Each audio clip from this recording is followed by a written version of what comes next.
Saat lo memutuskan untuk menjadi seorang YouTuber, mau nggak mau nih, siap nggak siap, lo harus paham bagaimana caranya untuk memproduksi video. Karena tanpa video yang bagus, video kita itu nggak akan menjadi daya tarik banyak orang yang menonton. Memproduksi sebuah video sebenarnya dipengaruhi banyak faktor, mulai dari alur cerita video, lalu struktur video, peralatan untuk memproduksi video. Dan kali ini di video ini gue akan membahas peralatan. Nah, sebenarnya mengenai peralatan ini tidak ada standar khusus ataupun SOP-nya mengenai peralatan ketika kita ingin memproduksi video. Ini tergantung bagaimana lo bisa memanfaatkan dan memahami fungsi peralatan yang ada dan memanfaatkannya secara maksimal. Nah, untuk yang pertama ini adalah kamera.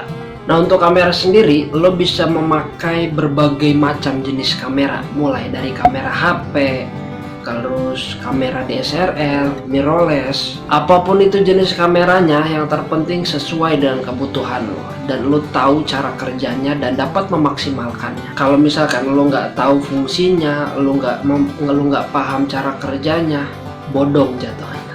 Sama aja, misalkan contoh, lo punya kamera bagus DSLR dengan harga 10-an juta, tapi lo nggak paham fungsinya, lo nggak tahu bagaimana cara mengoperasikannya, ini nggak guna gitu. Maksud gue itu tadi, kenapa pentingnya apapun itu kameranya, yang penting lo paham fungsinya, paham bagaimana menggunakannya itu. Nah, untuk yang nomor 2 ini adalah tripod. Sebenarnya untuk tripod sendiri ini nggak, kalau misalkan lo belum punya budget untuk membeli tripod, banyak alternatif lain. Lo bisa menggunakan apapun itu barang yang intinya itu difungsikan untuk menopang kamera lo. Kenapa? Agar kamera lo itu tidak goyang, agar nanti ketika lo shoot video itu tidak banyak goyang-goyangnya. Karena tanpa penopang, tanpa tripod, itu mustahil bisa stabil saat kita merekam. Nah, maka dari itu kenapa tripod itu penting untuk menopang kamera kita agar bisa stabil dan rekamannya pun bisa bagus. Intinya apapun itu, kalau lo punya budget, silahkan beli tripod. Banyak di marketplace tripod-tripod yang murah yang bisa disesuaikan dengan kebutuhan lo.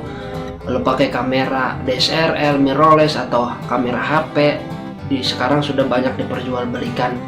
Yang ketiga itu adalah mikrofon. Untuk mikrofon sendiri sebenarnya ada dari bawaan kameranya. Kalau kita hanya mengandalkan mikrofon bawaan kamera, itu kemampuannya terbatas. Standar. Karena memang ketika kita merekam hanya memakai mikrofon bawaan kamera, itu berlaku dari semua mic yang ada di kamera manapun ya. Mulai dari kamera HP, DSLR, mirrorless dan lain-lain, itu kualitasnya standar.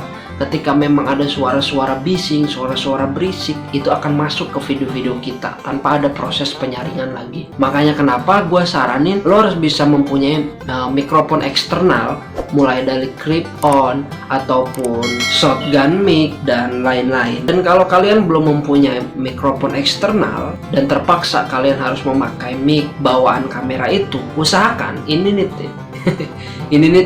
saran gue, usahakan ketika kalian syuting, ketika kalian merekam video, usahakan kalian harus menghindari tempat yang ramai, menghindari tempat-tempat yang banyak suaranya masuk. Karena kalau misalkan kalian syuting di tempat ramai tanpa adanya mikrofon eksternal, tanpa ada penyaringan yang tadi gua bilang, jadi banyak noise yang masuk nanti setelah video syuting selesai. Itu kekurangannya ketika kalian tidak memakai mikrofon eksternal gitu. Dan saran gua, kalau memang ingin suaranya maksimal, kalian harus memakai mikrofon eksternal, karena itu nyawa kedua bagi seorang YouTuber adalah sumber suara.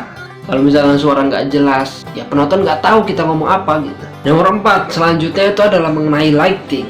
Nah, untuk lighting ini biasanya dipakai untuk kalian yang syuting di dalam ruangan, dalam studio, dalam kamar. Itu kalian pasti membutuhkan lighting, membutuhkan pencahayaan yang sangat luar biasa. Kalau kalian nggak pakai lighting, nggak pakai pencahayaan, itu nanti hasil videonya akan gelap. Nah, ada alternatif lain sebenarnya. Ini mungkin kalian juga paham, sempat gua bahas di video sebelumnya. Ada alternatif lain mengenai lighting ini. Kalau kalian belum mempunyai budget, kalau kalian belum punya cukup biaya untuk membeli lighting ini, kalian bisa menggunakan cahaya matahari. Kalian menggunakan cahaya matahari matahari dengan membuka jendela kamar kalian, membuka jendela studio kalian. Buat kalian yang ingin menjadi YouTuber yang mengandalkan dan dalam proses produksi video itu di dalam ruangan, di dalam kamar ataupun di dalam studio, itu penting, lighting penting. Dan ada alternatif lain, itu yang tadi gue sebutin sebelumnya, mengenai cahaya matahari, lalu lampu-lampu belajar, lampu apapun itu dan lain-lain sekalian gunakan agar cahayanya maksimal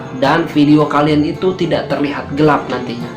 Itu selanjutnya alat editing. Kalian menjadi YouTuber, ingin menjadi YouTuber, setelah proses semuanya itu kalian ada, alat-alatnya ada, mulai dari kamera, tripod, lighting, dan segala macam kebutuhan kalian sudah ada. Dan yang terakhir yang kalian perlukan itu adalah alat editing. Kenapa ini perlu? Pasti perlu, karena 50% dari hasil video yang kalian rekam itu penentuannya ada di editing video.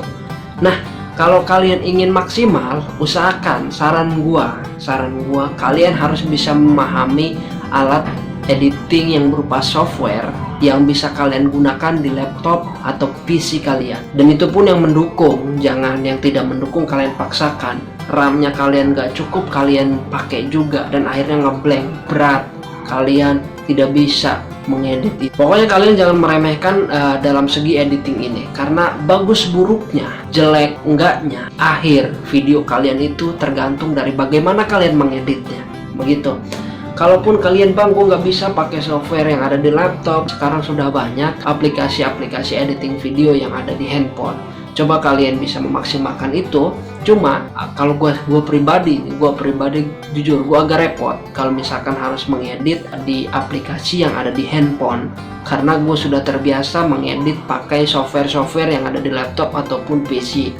Nah, itu aja pembahasan dari gue mengenai alat wajib bagi seorang YouTuber. Ini adalah peralatan kita, benar, ini adalah peluru kita gitu, itu senjata kita untuk membuat video. Tanpa ini, tanpa yang gue sebutkan tadi, kita tidak bisa menjadi seorang YouTuber. Itu. Nah, gimana? Berat ya? Pasti berat. Siapa bilang lo kira jadi seorang YouTuber gampang? Itu dia. Tapi maksud gua, walaupun berat, itu tergantung dari niatnya. Kalau memang niat kita benar, semangat kita luar biasa, seberat apapun kita lalui. Di video sebelumnya gue juga sempat membahas mengenai YouTuber bermodal HP, bisa kalian cek di atas ataupun di deskripsi. Dan sampai jumpa di video gue selanjutnya. See you next time. Kita bertemu di video gue selanjutnya. Oke?